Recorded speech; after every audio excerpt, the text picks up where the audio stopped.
Dr. Stella with NWI Educate. Today's HealthWise program, we have here Dr. Sensetter. Dr. Sensetter, I'd like to welcome you to the program this afternoon. Thank you. Can you kindly share with us what you do every day? Okay. Well, not every day, but the days that I'm at work, our practice is a multidisciplinary practice, so we have chiropractors, physical therapists, myself, osteopathic medical doctor, and many of the patients who come in with some physical structural pain or functional problem where they can't move something. May not hurt, may just be stiff. And that's a lot of the patients that come in. And some of the patients that come in, because we have a strong focus as well on auto accidents. Yes. So we have some trauma patients that come in who have a lot of brand new problems. So we got a class of patients that they've been living with these problems for a while. They're sort of been getting worse for months or years or whatever. And then we got another class of patients where it's kind of a surprising new world for them. All of a sudden, they were healthy and feeling pretty good, and now they're hurting here, they're hurting there, they can't think, they're confused, they're not sleeping, they got headaches. So that's another whole class of patients, and it makes it an interesting, challenging practice. Wow. Thank you for sharing. So what I'm hearing is here you can deal with people with problems from head to toe. Where do you start with a patient who presents with multiple chronic problems? I guess we can talk about what's the chief complaint? Right, so that's an interesting thing because a lot of times, let's say I have patients that come in because they responded to a knee pain ad. Absolutely, yes. So I'll get some patients come and go, my knee hurts. But I'll get other patients that come in and they go, my knee hurts, but I think it's because of my back. Oh. So a lot of times they'll have some ideas about, is this a more complex problem than just one area? And a lot of times they're right, that there's a relationship. So, and then I always take them to other places. I'll talk to them about what do they eat normally. Because a lot of times they're eating foods that provoke inflammation. And as you know, yes, inflammation, the worse it gets, the more any functional problem or problem in the knee, problem in the back, hurts more. So I'll talk to them about things like that. I'll talk to them about their sleep patterns. That's really important to me. Not because I love to sleep all the time, because I got to work. But I actually went to a conference once, and it was kind of a natural medicine conference. Yes. They talked about a lot of very interesting new things. Then we went to lunch. When we came back, the next presenter got up and said, all right, I'm going to talk to you about something. If you don't master this, everything else you're learning at this conference is worthless to your patients. What was he going to talk about? How to help them sleep. Oh, wow. Yes, sleep is important. And, you know, people don't really realize a lot, if not all, of the repair goes on during sleep. Yes. Because we're wearing it out during the day.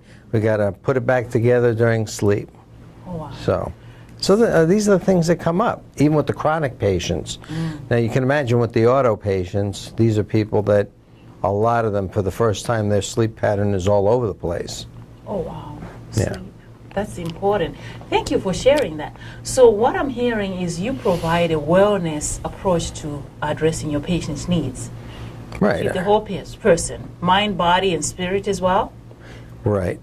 And that's kind of surprising to some of the auto patients, because they think they're coming to just get everything mechanical back in working order, you know, put the parts back together. But it really it's important to address everything. Absolutely.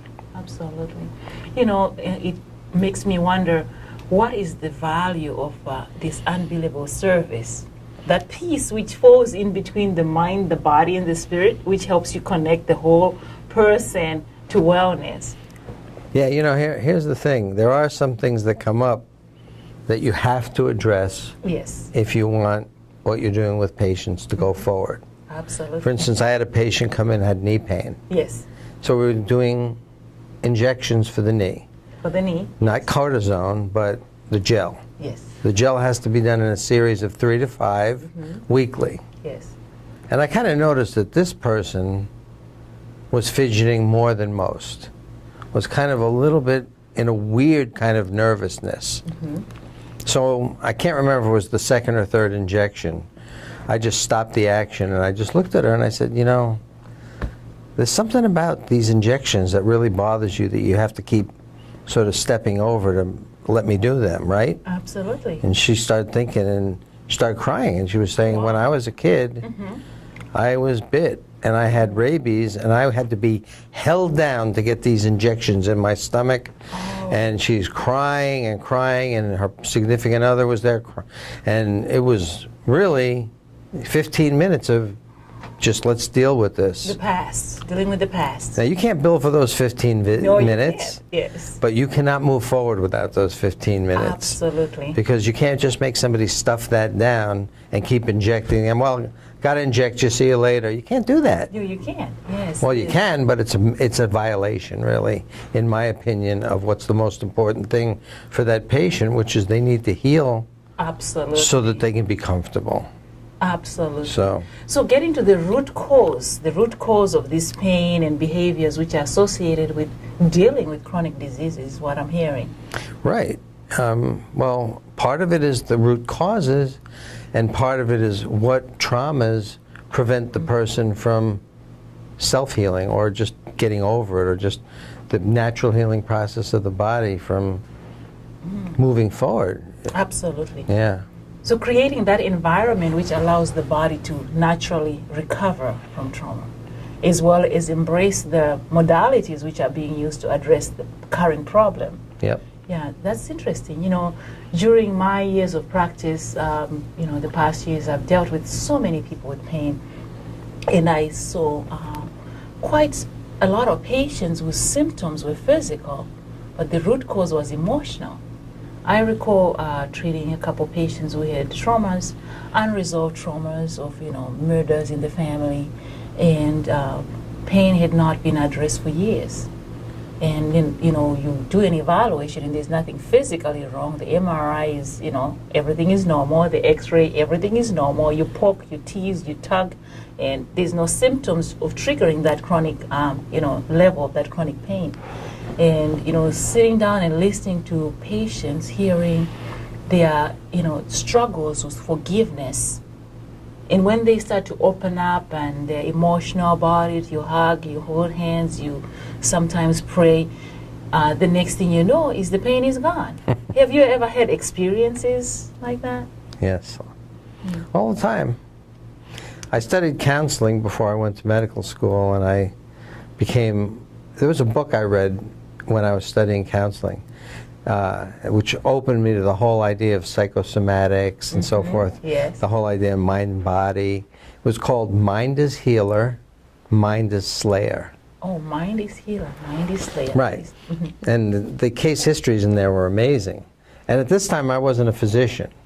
I was just thinking about the mind, and this was the first thing where the mind and the body working together to produce either disease or wellness. Wellness, absolutely. And then, of course, I can't remember who it was, but there were doctors working with cancer patients who would have them visualize their immune system cells attacking the cancer cells.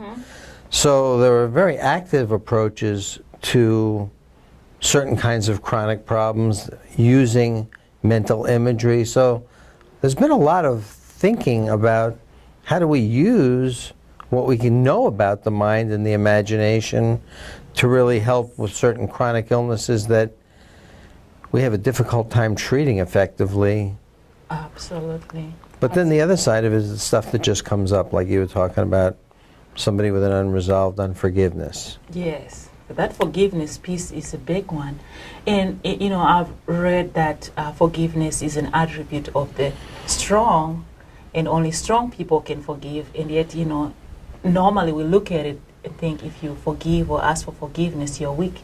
I guess, you know, changing that mindset and realizing that forgiveness is freeing me from this bondage of the past, you know, is the key. You know, you're one physician who I know, you know, every time we get together, for the time I've known you, you say, let us pray first. Do you mind sharing the significance of prayer to everyday living? Well, I don't know all of that because the Lord keeps teaching me more about that. Yes. But the thing that he's been put on my heart recently is, you know, you used to have him speaking to me. You used to have a naive approach Yes. to my sovereignty and power, where you thought, well, if it's really important, you'll pray and I'll just do it. That's what God. Yes. So what God's been impressing upon me is, yeah, he's my father and he's all powerful, but I don't have to have a relationship with him where I'm like a 3-year-old to my earthly father, when my dad was so powerful and he made good money and he could buy stuff, and I thought, oh, my dad will just do it. With God, he wants it to be a partnership. So basically, in God's economy or God's way of doing things, he wants me to grow into, and I'm doing that more and more, a partnership where we're working together. So a lot of times it's easy to ignore the prayer, and then I lose the sense that I'm in a team work with God. So by putting prayer first, then it helps me to remember he's kind of working with this whole situation. Like he's helping us come up with the things we're talking about. Absolutely. And, you know, the same thing happens in patient encounters. Sometimes I'll pray myself before I see a patient. Sometimes I'll pray silently because I don't really feel comfortable at that point with the patient praying out loud. But, you know, I make sure he's part of my team that I'm acknowledging and recognizing. And, you know, I wasn't a real big team sports guy when I was young. Yes. But I think about it now, you know, the teams, they knew what they were supposed to do and not supposed to do. I'm the quarterback. I'm supposed to throw the ball, but I'm not supposed to be the big guy that rams people down or whatever. Or I'm the pitcher. I do those things, but I don't have to be the guy that hits all the home runs, because as long as I prevent the other guys from hitting. So different members of the team doing different things. It's good to acknowledge that. So that's part of it. And the other part of it is just acknowledging that healing comes from God. So just to know, if I'm involved in the healing arts, I really need to realize that God's doing a lot of the healing, and I need to just do my little part. Oh, thank you so much, Dr. Sincera. You know, that is one thing we are very grateful here at NWI Educate, to have physicians like you who are passionate about people, who are connected to the Lord, and you stay plugged in, and, you know, realizing that we are God's creation, and that this mind, the body, and the spirit should be connected to Him in order for us to have optimal health. That's what we are talking about. You know, I'm so grateful to be part of this movement of empowering people through our network and making people realize that they are not alone. That we have people like you who are praying first before you take care of your patient. There's a higher power behind everything that you do every day. And it's humbling to have you here with us today.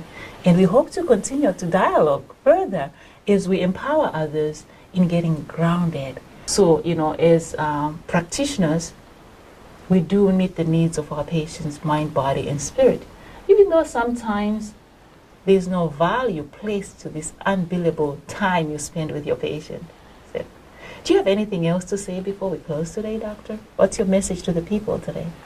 Oh, I think the most important thing is that if you go to see a physician, make sure you're comfortable with that person as a person. Because then you're going to get real healing. Even if that person's a great technician and is doing a really good job all the time, if you're not comfortable with them as a person, if you have a certain kinds of health crisis, it may be very difficult for you to share what you need to share. And then the other thing is, I hope that people this holiday season will take time to rest and be at peace. Thank you, Dr. Sincera. So we are all patients. We're all people first. And we'll all be patients at some point. And thank you. And healing comes from God. My understanding of the Ten Commandments is that it's all about our relationship with the Father, which you mentioned earlier, and our relationship with each other. Thank you, Dr. Sincera. We appreciate you coming. We'll see you again next week. God bless.